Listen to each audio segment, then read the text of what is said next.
Going into next week's Republican National Convention, most Minnesota delegates will cast their ballots for Marco Rubio.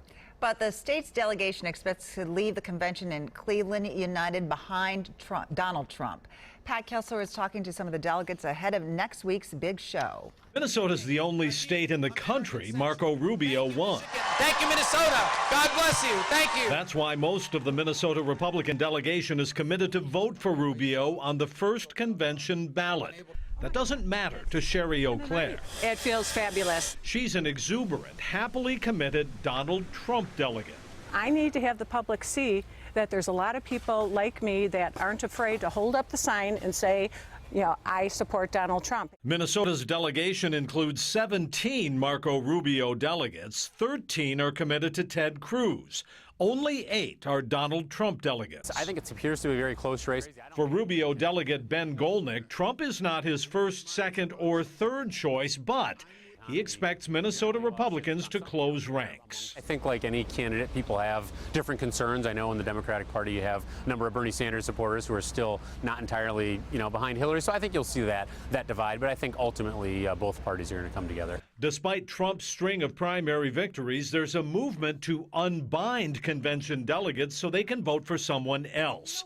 Auclair is not only against it, she's doing what she can to stop it. It reminds me of just the group of little kids, who didn't get their way. So they're doing a little temper tantrum in the background. And I just want to say, guys, come on, settle down. I think we're going to hear a lot of that in the next few days. Minnesota Republicans will send a total of 38 delegates to the convention, which begins on Monday. The actual nomination won't happen until Thursday night. That is going to be the big night, the big finale. So this might be quite a show. You talked about that movement, the Dump Trump movement. Yeah, so is there any chance that will gain some momentum during the convention? I just don't think so. Anything can happen at a convention, and many times it has over the years, of course. But I think it's really unlikely the convention will dump Trump for someone else. And Trump, as we see around the country now, we're looking at the polls, he's gaining traction among voters against Hillary Clinton. So anything is possible once he's out of the convention in the next couple of months. Certainly never a dull moment, huh? Man, this year no for sure. Kidding. Yeah. All right. Thank you, Pat. You bet. Well, the Democratic National Convention is in 2 weeks in Philadelphia.